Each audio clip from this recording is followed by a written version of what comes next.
Welcome back to Stranded in Pittsburgh.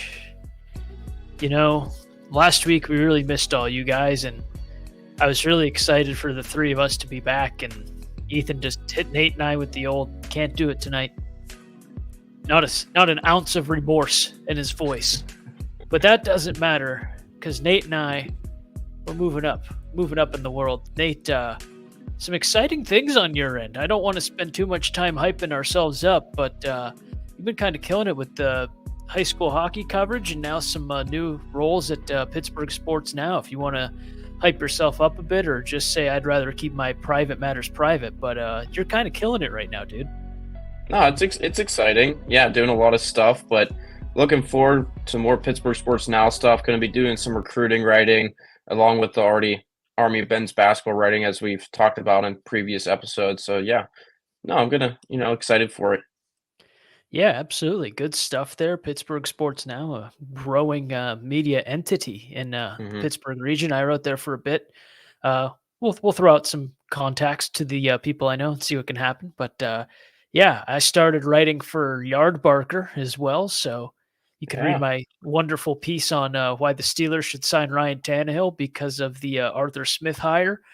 Have a piece on a Pirates pitcher that I think I'm going to write tomorrow, but don't quote me on that. I'm getting over a pretty bad stomach bug, so got to prioritize the 9 to 5 a bit over the other things off hours. But we'll see. We'll see what happens. But anyway, a lot to talk about, including the hiring of Arthur Smith. Uh, Pitt losing an essential piece of their coaching staff on the football side of things, and a lot more to throw at you. But we'll begin with a game that Nate was at yesterday. Actually, we are going to record yesterday, but Nate said, Nick, I got tickets to the Penguins game. That's not going to happen. And despite me acting up in the group chat, obviously, I completely understand why you might want to do that instead of this. But anyway, really nice win for the Penguins yesterday. Saw some special teams, some positives on their end. A nice shutout by Tristan Jarry. We saw an opponent make a hit or have a hit that ended up, we just found out, getting him suspended for 3 games. So quite the eventful game. And although Winnipeg was on a 3-game skid heading into it, some definite positives, some definite things looking up from that performance out of the All-Star break. yeah, that was a game going in that I was looking for. I made a little prediction of like, okay, this would be a game that you could see the Pens winning 5-1. They need a tone-setting win to start this stretch of games before the trade deadline, and obviously not the score that was predicted, but 3-0, still a very positive outcome.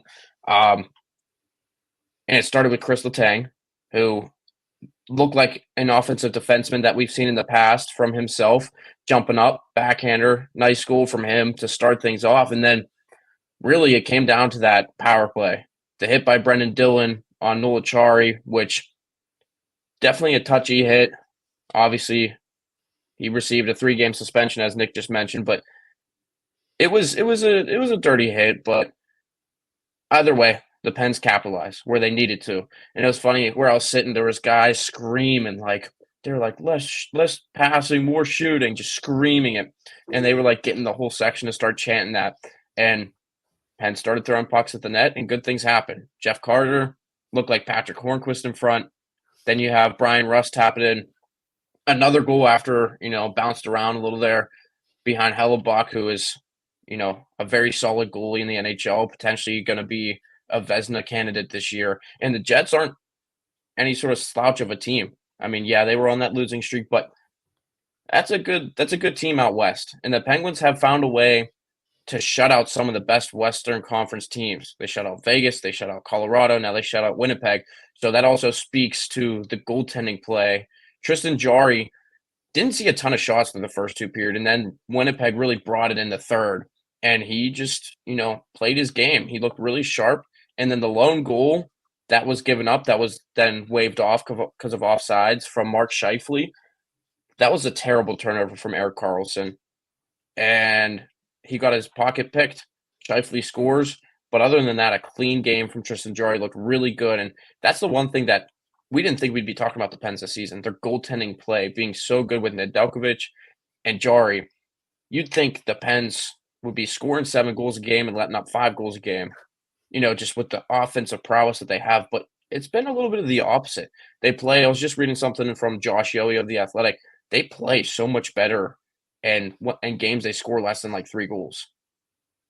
Games that they let up, like, 4 or 5 goals, they lose those games all the time, which is crazy because you'd think they'd be able to keep up in a game like that because that's the type of team they're built for, but no, last night was a solid effort from the Pens, and a good way to start this stretch. Yeah, absolutely. And it kind of felt like some of the things you've talked about all year kind of came to a forefront last night. The getting a little dirty, getting a little chippy down in front of the net, and it led to good things, as you mentioned. And there's also been some adds to the team's roster, some acquisitions, and then those always present Jake Guentzel trade rumors heated up again over the past couple days. Uh, any thoughts on any of that stuff? Well, you bring in you talked about the roster additions, so Riley Smith was back, Jesse Puljujarvi, he didn't do a whole lot to stand out, but I think he's a welcome addition to the team. I think he could bring something to this team. Um, Now they have options, and obviously if Noah Chari's out for a little bit, now you're comfortable with some of these guys you have playing, and I think Puljujarvi can start playing well. In terms of Gensel, I mean, I don't know. It's just still such a touchy subject matter because I mean, his name's being thrown out, and the Penguins right now they're 5 points behind the Red Wings and the Maple Leafs for the wild card. Both of those teams tied with 58 points, and they're 5 points behind the Flyers for third place in the Metro. So they're still way on the outside looking in. I think if Gensel gets moved, it's not going to happen until that week or the day of, just because the Pens still have a room for improvement, and I think Dubas is going to wait it out even more. I know he talked about he had that stretch in between whatever the beginning of December to the end of December, and then the stretch leading to the All Star game. So I think he's still in this waiting game.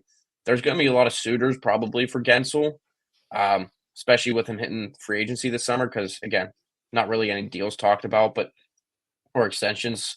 But obviously, you would like to keep him in Pittsburgh. I don't know. I'd be okay if they moved on from him because you could get a first rounder or even a second rounder, but also in return still get someone that can play in the NHL, whether that's the second or third line. I think it wouldn't be a bad idea just because Gensel's going to want a lot of money. I mean, he's earned it. He's a guy that can score 40 goals, but I think it's going to come down to that last week. And then also, I know people were saying, I saw something also that someone was saying about Riley Smith reuniting with the Vegas Golden Knights, get him back in Vegas. Because I know there's been some things said that like he hasn't fit well in Pittsburgh in terms of like he hasn't been comfortable. Like maybe he's a little homesick from being away from Vegas because obviously all the success he's had there. Mhm. So maybe a reunion with them could be possible, especially because Vegas has a lot of injuries. So I know that name has been thrown around too. So I think Riley Smith and Guentzel, who knows, those two may be potential candidates for trades. Yeah, Gensel's a difficult situation where he's a fan favorite. His production's usually pretty good. And there's that thing of do you keep him the whole year in hopes that he can make one last run with that big three of Letang, Malkin, and Crosby, and then get nothing for him, assuming he leaves during free agency? Or as you said, do you kind of prioritize the future a bit more and see if you can get an NHL caliber player and then a draft pick or two in addition to it? So I think this is going to be a move that's kind of watched under a microscope, regardless of how it's handled by Dubas. And I think he obviously brought in a lot of fanfare with him when he came over to the Penguins, but I think this is opening the door to a move that's going to be heavily scrutinized. And I'm not sure by which side of the spectrum more so, because I think, as you kind of mentioned too, there's people that are passionately behind moving him and people that are passionately behind keeping him around. So I don't want to be Kyle Dubas. I'm glad I don't get paid that money to do that job. Yeah, that's a tough choice. I mean, but like we talked about, the good thing is you can get someone that probably can play now while also getting a pick or two because that's what Gensel's value is at right now. So it's a don't want to use that term, but it's kind of a little bit of a win-win situation. You keep Gensel because he can help your team, but also you move him. You can get someone that can play now and then something for the future. Absolutely. Penguins' next game is against Minnesota. I believe potentially the last game they may ever play against Marc-Andre Fleury, who notoriously did not get the start for what was likely his last chance to play at Pittsburgh. So that's going to have some good storyline behind it, some eyes on the game. I believe they confirmed Fleury's going to start that one on the Minnesota side. So that's going to make everyone feel old on their, Friday night? Mhm. Yeah. I'm going to have some tears in the eyes watching that one. Just kidding. I'm not that dramatic. Anyway, you already know. Penguins Talk, as always, brought to you by Pure Hockey, NHL apparel, hockey equipment. Anything you need related to the ice, Pure Hockey's got it. Hit that link in the description for more. If I'm talking like I don't know where it's going, I have a light pointed at me to help with the lighting in this room, which is terrible, and it is throwing me off every time I get 2 words into a sentence. So I do apologize for that. This is professional production, by the way. We'll move on to the gridiron now. What puts button seats? The Pittsburgh Steelers. Just kidding. Arthur Smith hired as offensive coordinator, and you want to talk about the Jake Guentzel situation having people divided. This has been largely panned by Steeler fans. We heard Tomlin and upper management saying we're going to bring in someone who's going to kind of change speed a bit, kind of bring a new offense in, more dynamic, work in more things, and they go with Arthur Smith, who's been getting clowned on for his entire tenure at Atlanta for not utilizing players like Kyle Pitts and whoever else you want to talk about, basically, in favor of guys who you go, wait, why is he in the game? So there's been a little apprehensiveness from the Steelers side of things, at least from their fans. But this is a guy who's developed a strong run game in Tennessee with Derrick Henry, which then opened up the passing game to help Ryan Tannehill have 2 really good years after what was a very lackluster end to his tenure in Miami. So maybe they're wanting to open that run game more and kind of ease Pickett into a situation that's a little better for him, open up some more play action opportunities, things of that nature, which is a good Tomlinism, things of that nature. So we'll see. The Najee Jalen Warren kind of tandem figuring itself out as this past season went on definitely encourages me that maybe Smith could help bolster that run game even further. But as far as someone who's going to come right in and I think help Pickett develop, I'm not too sure about this one. Yeah, and I think it obviously didn't meet the expectations that the Steelers fans wanted in terms of the hire because Tomlin had talked about trying to go outside the box and find someone maybe a little bit younger or someone that's going to spice up this offense. And basically, you're going to find an offense that's very similar to last year. Obviously, Arthur Smith's going to bring in his own nuances and and different things to this offense, but I'm going to hold out most judgment on the negative side of things. I'm looking forward to it. Obviously, you got to give him some time. I mean, there wasn't a lot about Matt Canada when he first came in terms of his past. I mean, what he did so well. At least Arthur Smith has a decent track record as an OC when he was with Tennessee, as you mentioned, Nick.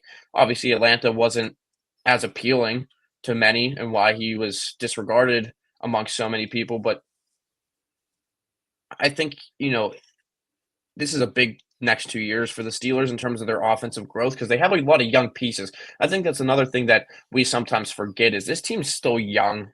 I mean, they don't have the offensive line where they want it to be. So there's still a lot of room for improvement and growth. And obviously we're going to see the run game probably take another step because that's what he kind of has thrived upon, in his couple positions as of the last couple years.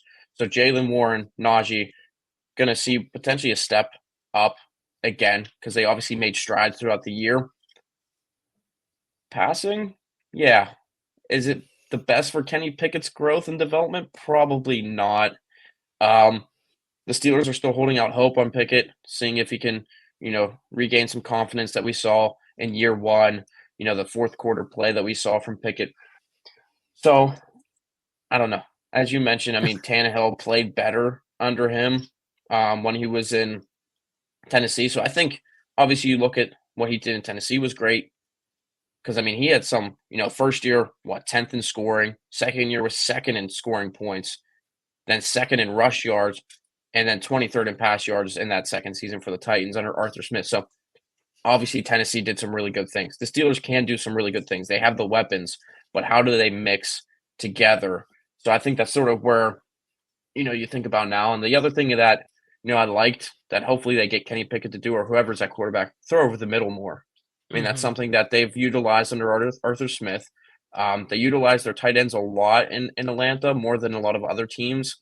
Now, were they using the right tight ends as you mentioned? Probably not. No, but No, but there's some good and bad to the hire. Obviously, I mean, people are disappointed that it's not one of those young names like Johnson from the Lions and any of those other guys that were thrown around. But Arthur Smith's been around. He's had his ups, he's had his downs. So I'm going to hold off of any negative judgment. I mean, you just got to wait and see because he could come in, first couple games could be really bad. And then the rest of the season, they could start to do something really good. So I don't know. I would say it's a reasonable hire for the Steelers. Not Mhm. one that fans really wanted, but it's what they got. Yeah, it's not some name you go, "Who the hell's that?" It's not some random quarterbacks coach from Houston or something. No offense to whoever the Houston quarterbacks coach is. It might have been Gerard Johnson or Jared Johnson. I can't remember what his name was, but I think they interviewed the Texans Yeah, quarterback coach actually. Rod So my Johnson. my bad. But yeah, that was a bad example of a fake person. But yeah, it's a name that people recognize. They have opinions on him, good or bad. But I don't know. We'll see. As you mentioned, passing yards, they were outside the top 20 in Tennessee both years he was their coordinator. But rushing, they were very strong. And then passing touchdowns, they actually finished in the top 10, I believe, both years he was there. And if you've watched Pittsburgh, the passing touchdowns was a big thing. You had the Deontay Johnson drought. You had Kenny Pickett throwing like 2 touchdowns all season. I know it was a little more than that. But I mean, that's a hot topic right there. And if he can find a way, even once they get down to the red zone, to open up that playbook a little more and come up with more scoring plays down close, that's going to be a huge step forward for the Steelers. And that probably goes without being said. But it's an interesting hire. I wasn't too high on it when it first got announced, but we'll see. People keep clamoring for this isn't the Steeler way, the way things are going right now. Well, you want to play smash mouth, run the ball football? This is the guy that's going to help you do that. Maybe the league's past that kind of play by, but we'll see if that's going to be the thing you live or die by. Arthur Smith's going to make it happen. And Well, I as have to. far as go ahead, Well, I have to ask. Well, continue that point before I ask you the question I was going to ask. I was going to say we know he loves tight ends. They got Darnell Washington, the future WWE champion. Darnell Washington, a massive man, massive hunk of meat. They've got Connor Hayward. They got Pat Fryermuth. He's got 3 tight ends at his disposal.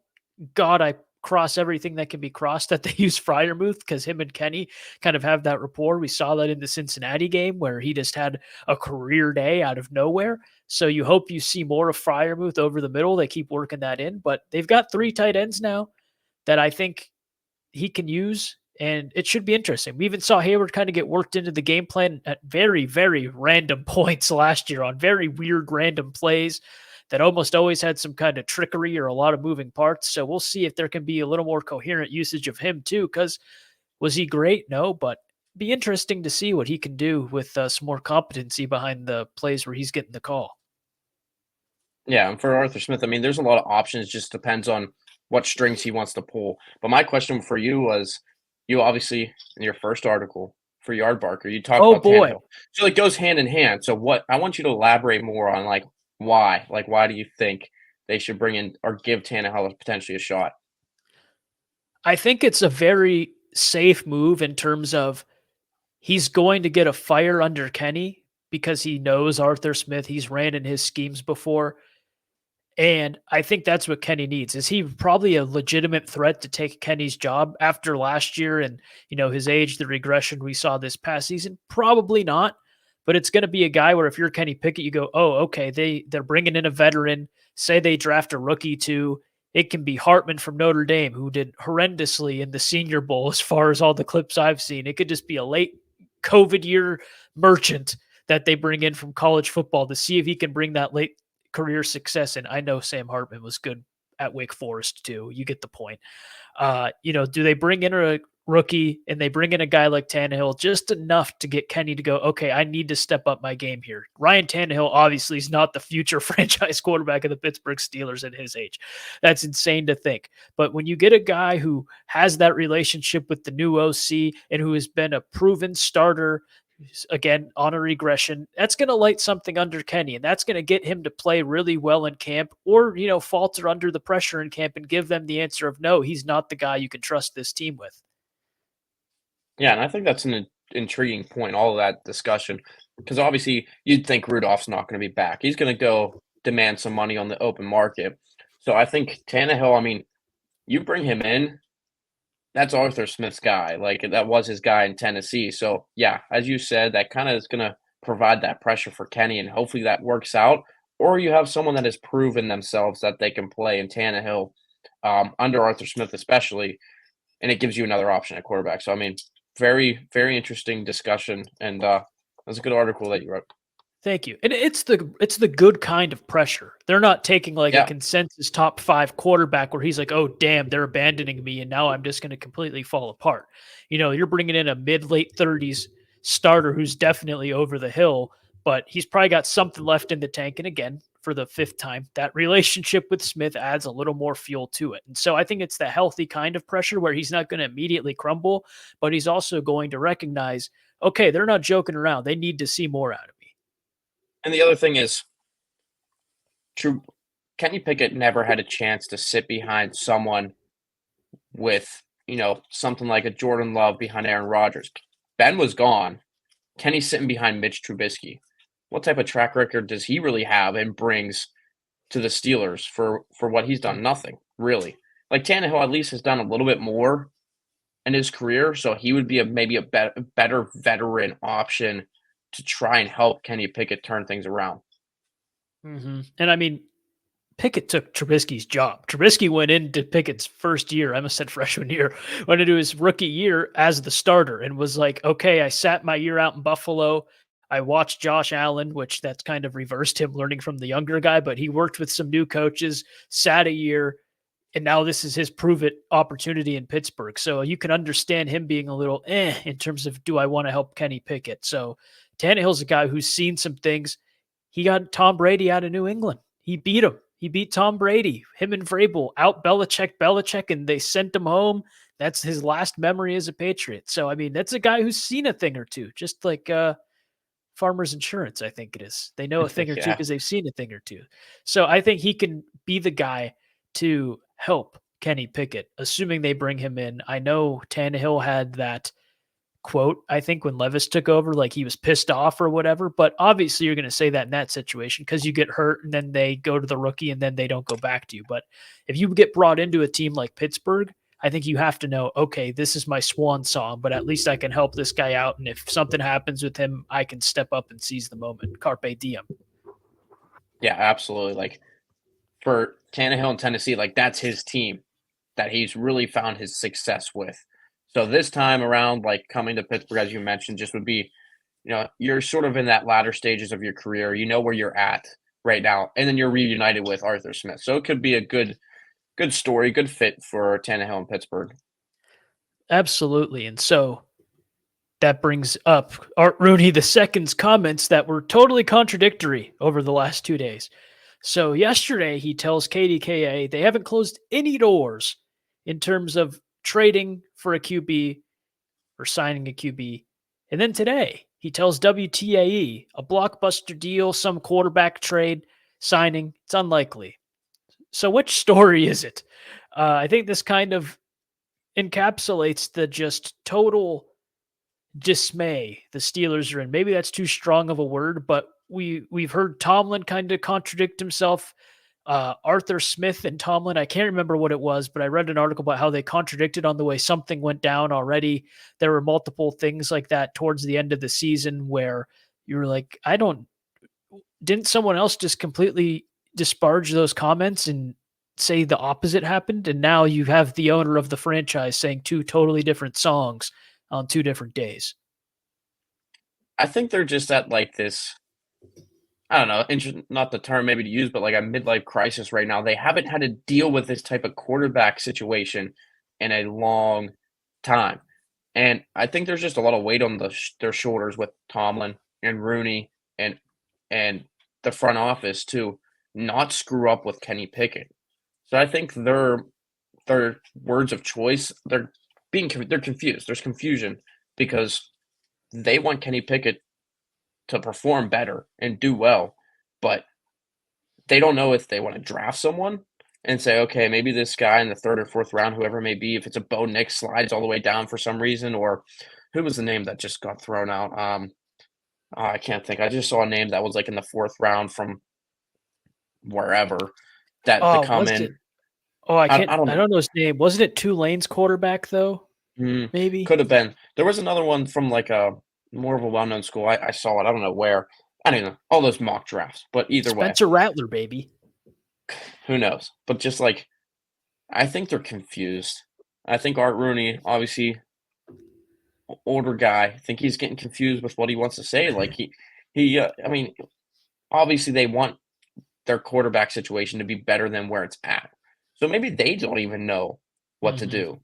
Because I mean, at a certain point, they could go for Tannehill, they could go for Cousins, they could go for whoever, Baker Mayfield, who probably will resign in Tampa. But either way, I mean, they're at this like crossroads right now, and I think they're contradicting themselves, but I think that's just how it is right now. They don't know which way they want to go just yet, and there's just a lot of weight on the shoulders. And if the Steelers don't perform well next year, I mean, things can be a lot different, especially with Tomlin. So Yeah, exactly. I think it's kind of a see where the dominoes fall kind of deal in terms of, well, how much is this guy going to cost us in trade capital? How much space in the cap can we free up this offseason? Who can we get from free agency or what have you?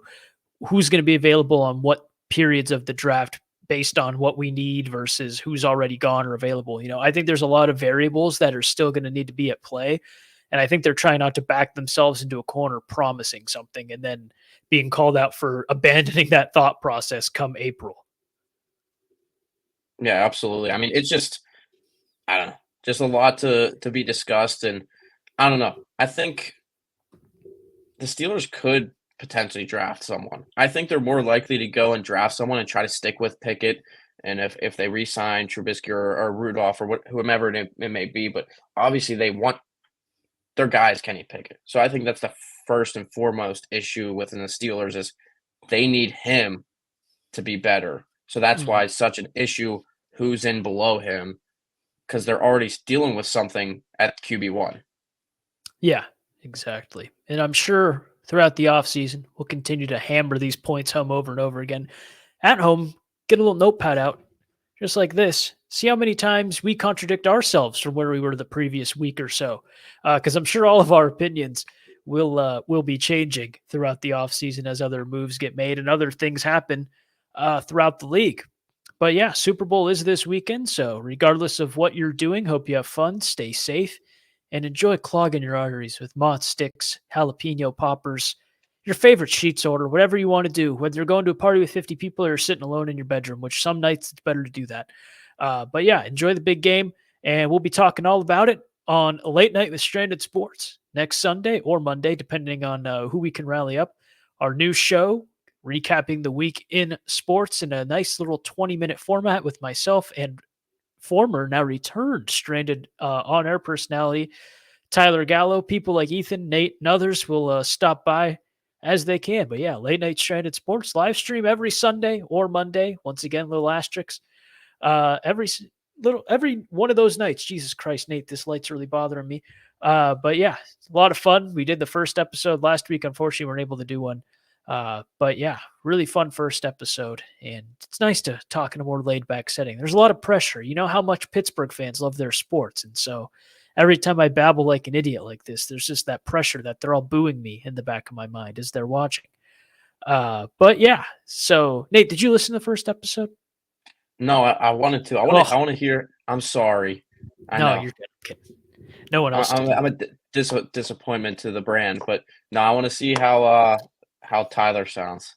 Be Oh, interesting yeah, to see him back in the fold. But I'm sure I'll hop on eventually to an episode soon, so for get to sure. talk with him regardless. So we'll move over now to the other side of Acrisure Stadium, Pitt football. Longtime D line coach Charlie Partridge departing. It was a second stint, excuse me, with the Panthers. It sounds like he's turned down a lot of other offers before. I believe Alabama and maybe Florida was interested. He obviously also spent time at FAU before he came back to the Steelers, and it sounds like he's had NFL interest before.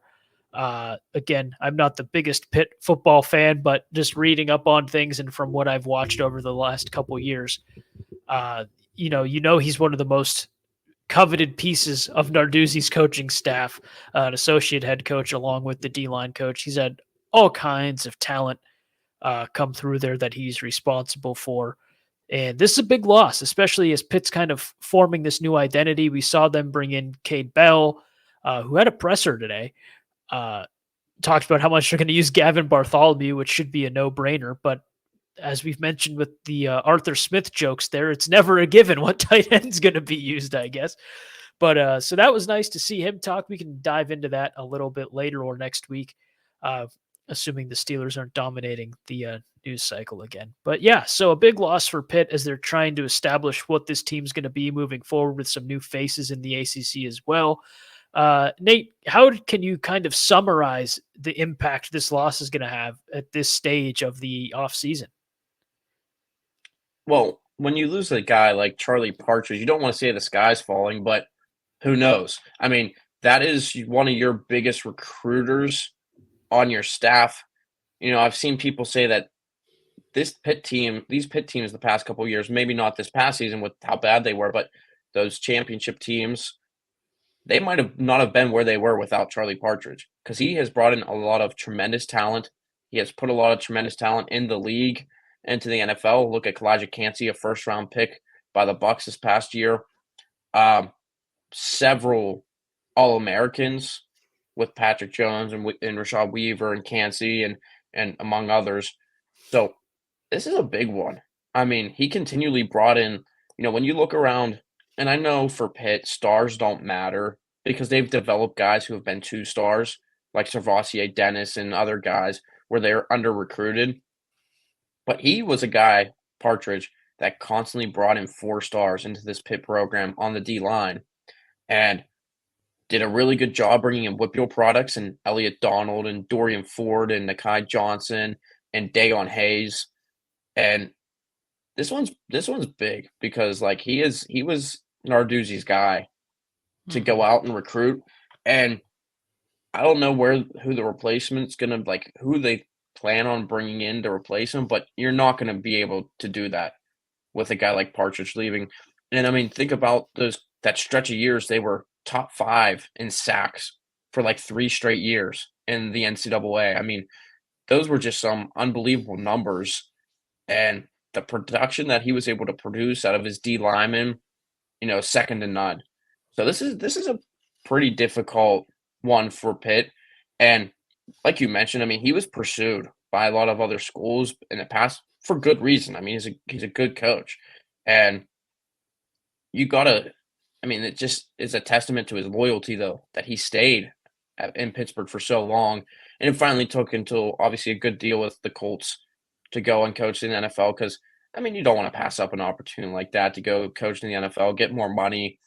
But I mean, he was loyal to Pitt for a long time, and you talked about Florida, yeah, I believe was in the mix like 2 years ago. There was some rumors, or even at the end of last year, I think it was. But it's a tough one because that was their calling card on defense for so many years. I mean, their defensive backs have been good, for several years now under Narduzzi because that's sort of he loves those one-on-one isolation, put them on an island type of defensive backs. But the D line is really what thrived over the past couple years. Past whatever it was, 2017 was when Partridge came in, and it really took off. That was their staple. I mean, when you played Pitt, you had to worry about their D line sacking you 4, 5, 6 times. So it's a tough one for Pitt to swallow.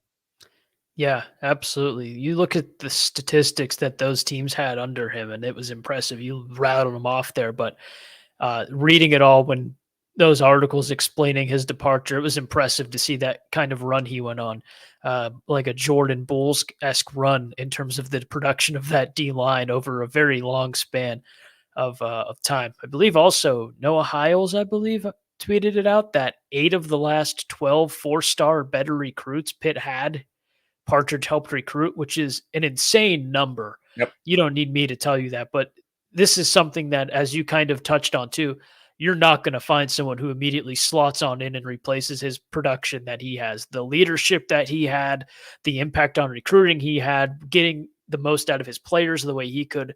You have to find someone who I guess can hold a candle to it, but that's not someone you're going to replace in 1 year in. That's going to have to be developed over time to have someone replace what an integral part of this team he was.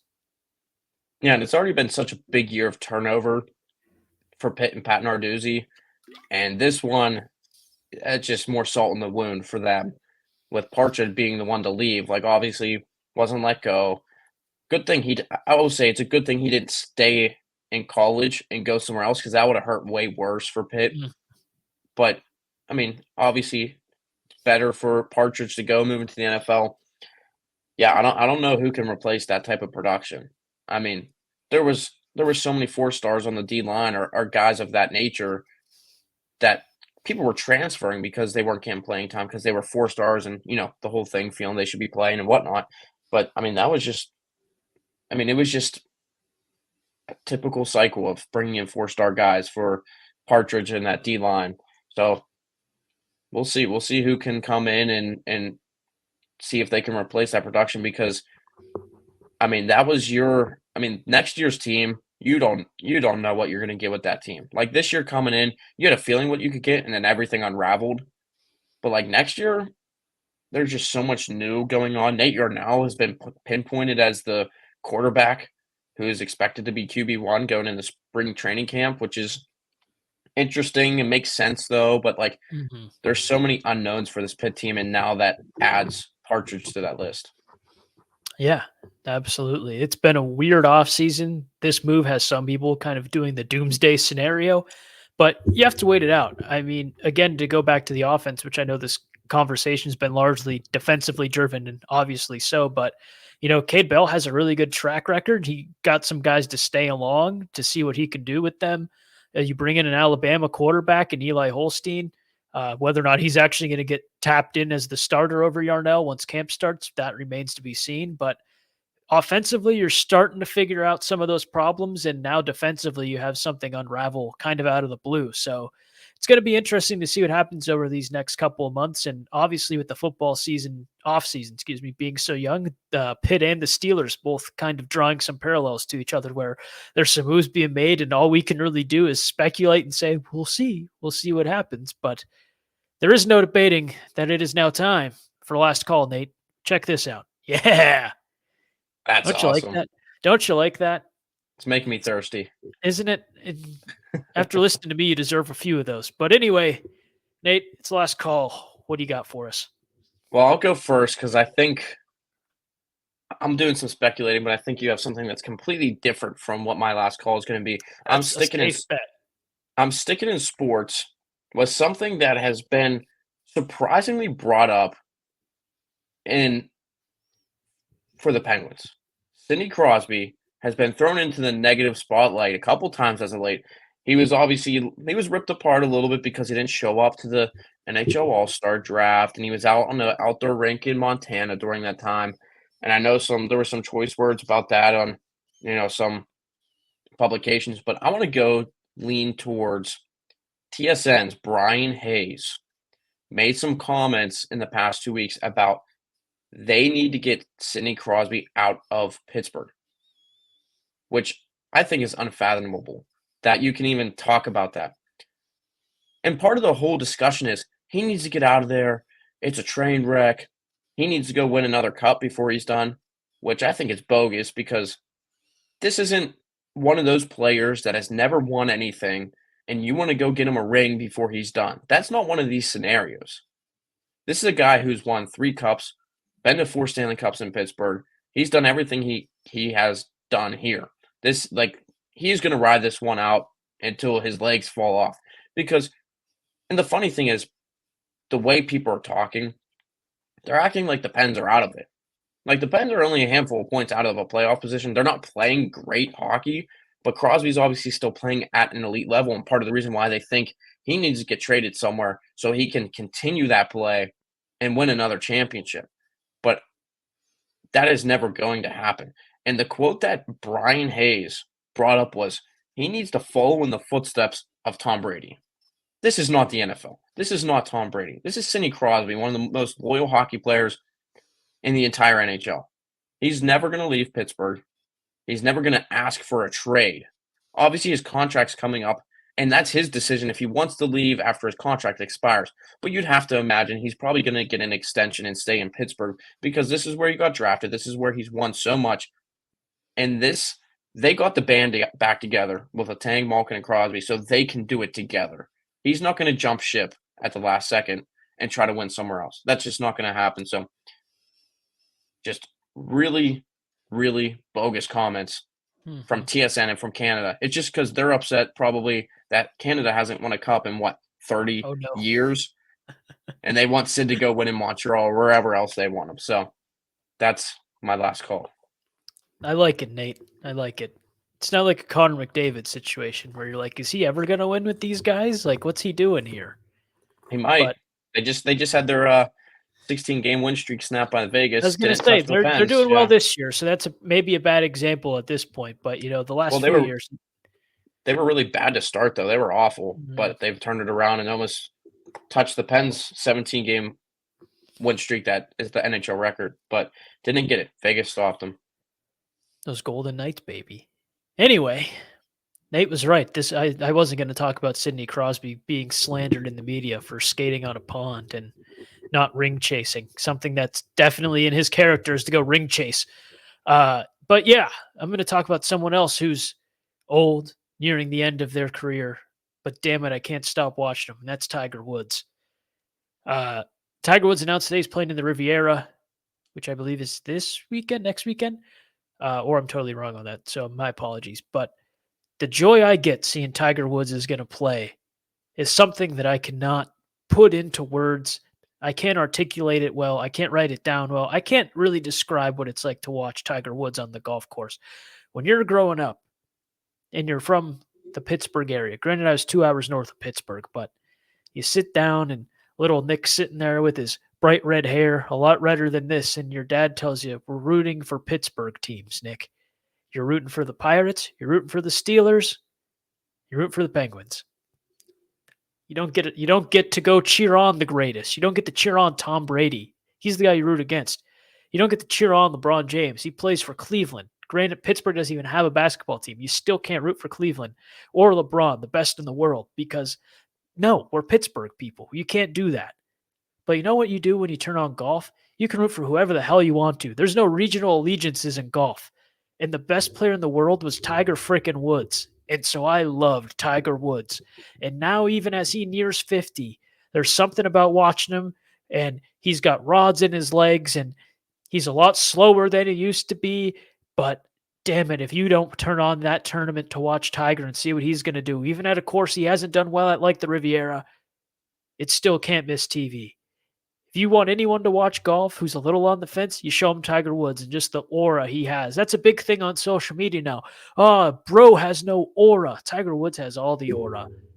And it's incredible to watch a tournament with him going. The 2019 Masters behind all of the Pittsburgh team's championships is one of the greatest things I've ever watched in live time on television. Is absolutely incredible. I don't remember if he teed off early or if I just woke up late during my college career, so it felt earlier than normal. But I remember waking up my roommate saying, Tiger's teeing off. He's going to be in contention. We got to watch this. And we watched Tiger Woods play the entire 2019 Masters together. It was an incredible moment. He is that polarizing of a figure in the golf world. And with all the Live, PGA, did they merge? Did they not merge? Who knows what's happening? I'm not a lawyer. Conversation. It feels like a lot of the talk about the golf landscape has not been about the golfers itself. It's been about what's going on with this Saudi-backed league versus what's going on with the PGA and all of their pals. But when you get Tiger Woods on the golf course, all that other BS stops, and you just sit and you watch. He's also not going to be with Nike. Interesting. The first time ever we're going to see Tiger Woods play without the Nike sponsorship, the Nike red, on a Sunday, assuming he makes it to Sunday, which isn't meant to be grim, but it's what's his body going to be capable of. But I'm just excited, in case you couldn't tell. Seeing Tiger Woods on a golf course, knowing he's kind of nearing the end, don't tell him that, though. It's something that makes me feel like a kid again every single time. Tom Brady's out, Peyton Manning's out, LeBron's nearing the end, Sidney Crosby's nearing the end, but damn it, you turn on Tiger and you feel like a kid again. Him and Sid the Kid, both the last few years, have just made me say, you may be 25 now, but there's still 11, 12-year-old Nick down there geeking out every time one of them does something crazy. So I'm going to go cry now. You're making it all sentimental. I do that very well. closing that chapter on our childhood heroes. It's coming to an end, man. You're damn right. You're damn right, Nate. You gotta love it. You gotta love it. Anything else you got there? No, that's I will say I don't know how much I'm gonna tune into that golf because I've never been super into it, but about 2 years ago, I started watching a little bit more, surprisingly, and then it's tapered off, so maybe you have to send me when Tiger's teeing off, and maybe I'll be like your roommate, and we'll, watch from our own homes, the comfort of our own homes, but Not together, but share that bond. We'll share that bond of watching Tiger tee off. we'll see. We'll see, Nate. And I think so. That is next week. I just checked. He teased something on his Instagram that something's coming February 12th. So that is before this tournament. So I'm going to assume that's going to be his new clothing sponsor. Mhm. I think I've heard a lot of it being tailor-made, which would make sense. I think he did something with a lot of tailor-made influencers. But now that I say that, they make clubs more than apparel. I know they have their hats and whatnot, so he'll probably wear hats. But I don't know if they make polos and pants and all that at TaylorMade. But I don't know. We'll see what happens. I'm not here to debate what Tiger Woods is wearing. I'm not a reporter, caring what people are wearing on the red carpet or on the 18 green. Anyway, this has been Stranded in Pittsburgh. Thanks for tuning in. I promise I'm not going to talk like I just had a stroke next week, which is a big promise to make, considering if you've ever listened to the show before, that's never a